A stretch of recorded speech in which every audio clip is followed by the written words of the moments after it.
جی، بسم اللہ الرحمن الرحیم نحمدہ و نصلی و نسلم علی رسول الکریم اما بعد۔ نماز کی سنتوں کا بیان۔ نماز کی سنتوں سے کیا مراد ہے؟ نماز کی جو چیزیں نماز میں حضور رسول کریم صلی اللہ علیہ وسلم سے ثابت ہوئی ہیں لیکن ان کی تاکید فرض اور واجب کے برابر ثابت نہیں ہوئی، انہیں سنت کہتے ہیں۔ جو چیزیں نماز میں ثابت ہیں لیکن ان کی تاکید فرض اور واجب کے برابر ہیں، انہیں سنت کہتے ہیں۔ ان چیزوں سے کوئی چیز اگر بھولے سے چھوٹ جائے تو نہ نماز ٹوٹتی ہے، نہ سجدہ سہو واجب ہوتا ہے، نہ گناہ ہوتا ہے۔ اور قسم چھوڑ دینے سے نماز تو نہیں ٹوٹتی اور نہ سجدہ سہو واجب ہوتا ہے، لیکن چھوڑنے والا ملامت کا مستحق ہوتا ہے، یعنی اس کو ہم کہتے ہیں یار تم نے برا کیا۔ ملامت کا مطلب کیا ہے؟ کوئی بندہ اگر سنت چھوڑ دیتا ہے تو اس کو ہم کیا کہیں گے؟ ہم کہیں گے بھائی ایسا نہ کیا کرو، یہ وہ ہے۔ اور اگر عادت بنا لیتا ہے سنت موقع کو چھوڑنے کی تو پھر بندہ فاسق ہو جاتا ہے۔ ہر روز ہی اس نے یہ کیا کر لیا، چھوڑ دیا چھوڑ دیا چھوڑ دیا، تو پھر اس میں سے نماز کی سنتیں وغیرہ بھی کل بھی آپ کو بتایا تھا، جیسے فرض کی تیسری اور چوتھی کے اندر سورہ فاتحہ پڑھنا ہمارے نزدیک کیا ہے؟ سنت ہے۔ اگر ایک آدمی کبھی چھوڑ دیتا ہے تو ہم اس کو کہیں گے یار چھوڑا نہ کرو، لیکن اگر عادت بنا لے کہ تیسری اور چوتھی میں سورہ فاتحہ پڑھتا ہی نہیں ہے فرض کے اندر، تو پھر کیا ہوگا؟ پھر جو ہے نا اچھی بات نہیں ہوگی۔ اچھا، نماز میں کتنی سنتے ہیں؟ نماز میں 21 سنتے ہیں۔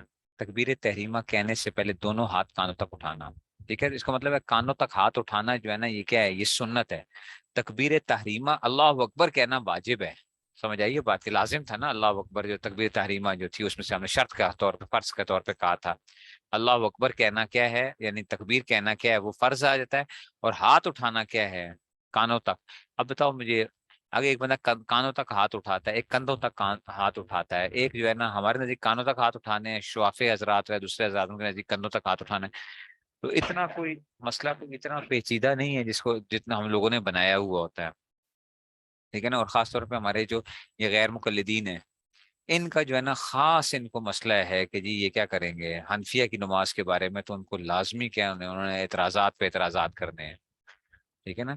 تکبیر کیسے؟ دونوں ہاتھ کہاں تک اٹھانا، دونوں ہاتھوں کی انگلیاں اپنے حال پر کھلی اور قبلہ رخ رکھنا، ٹھیک ہے نا؟ یعنی دونوں ہاتھوں کی انگلیاں اپنے حال پر کھلی اور قبلہ رخ رکھنا، یعنی ہاتھ اٹھاؤ گے تو کیا ہوں گے؟ ہاتھوں کی انگلیاں کیا ہوں؟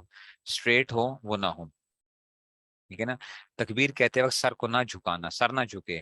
امام کا تکبیر تحریمہ اور ایک رکن سے دوسرے میں جانے کی تمام تکبیریں بقدر حج بلند آواز سے کہنا، ٹھیک ہے نا؟ امام کا تکبیر تحریمہ اور ایک رکن سے دوسرے میں جانے کی تمام تکبیریں اللہ اکبر کہہ کے امام رکوع میں جائے گا اٹھے گا، اس طرح سارا سیدھے ہاتھ کو بائیں ہاتھ پر ناف کے نیچے باندھنا، ہمارے نزدیک ہے ناف کے نیچے باندھنا ہے، اور جو حملی حضرات ہیں وہ ناف کے اوپر باندھتے ہیں، ٹھیک ہے نا؟ یہ سینے پہ جو باندھنے کا جو خاص سٹائل ہے نا، یہ صرف ہمارے غیر مقلدین کو یہ حاصل ہے۔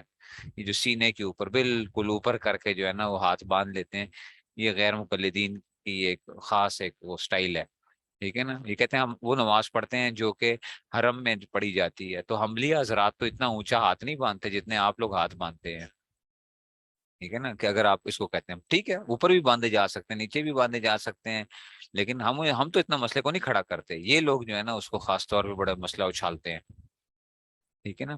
ثنا پڑھنا سبحانک اللہم وغیرہ جو ہے، چاہے وہ سبحانک اللہم پڑھو، ٹھیک ہے نا؟ تو یہ جو ہے، یا پھر اس طرح وہ پڑھ دو کہ جی، اور جو ہے اس طرح کو الفاظ وغیرہ جو ہیں وہ مل رہے ہیں وہ پڑھ لو۔ پھر تعوذ یعنی اعوذ باللہ پڑھ لو، ٹھیک ہے نا؟ یعنی اعوذ باللہ پڑھنا۔ ہاں خواتین سینے پر باندھیں گے، خواتین سینے پر باندھیں گے۔ اچھا، تعوذ یعنی اعوذ باللہ پڑھنا، بسم اللہ پڑھنا۔ فرض نماز کی تیسری اور چوتھی رکعت میں صرف سورہ فاتحہ پڑھنا، دیکھو نا یہ بھی بتایا نا، آمین کہنا۔ اب یہ آمین اونچا کہو یا آہستہ کہو یہ بھی کوئی اتنا بڑا مسئلہ نہیں ہے، ٹھیک ہے نا؟ انہوں نے خاص طور پہ وہ کرنا ہوتا ہے، وہ کرنا ہوتا ہے، یہ تو چیخے مار کے آمین کہتے ہیں، چیخے مار کے، اور جان بوجھ کے اگر یہ کیا ہو ایسی مسجد میں ہو جہاں پر کیا ہے، جہاں پہ اگر ان کو پتا ہو کہ جناب علی حنفی ہیں تو وہ اور زیادہ وہاں پہ چیخے مارتے ہیں تاکہ چڑانے کے لیے جو ہے نا، ٹھیک ہے نا؟ تو یہ چڑھانے کے لیے جو ہے نا آمین اونچی کہہ کے بھائی، بلکہ کیا ہے تم سنت سمجھ کے کہہ رہے ہو تو ٹھیک ہے آمین، ہم تو نہیں کہتے کہ آمین کوئی اونچا کہو یا آہستہ کہو، اس میں سے بعض بریلوی حضرات بڑے خفا ہوتے ہیں آمین اونچے تو یہ پھر اور بریلویوں کی مسجد میں جا کے نا یہ اور اونچی چیخیں مارتے ہیں آمین کی جو ہے نا، یہ اس میں سے کر رہے ہوتے ہیں۔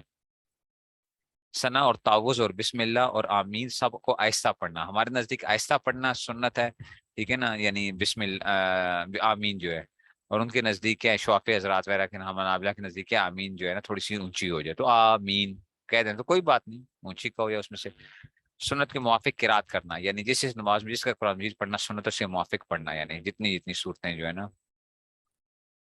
تو ٹھیک ہے، ہم تو کہتے ہیں کہ رکوع اور سجدے میں تین تین بار تسبیح پڑھنا، سبحان ربی العظیم، سبحان ربی العظیم، تین تین مرتبہ کہنا.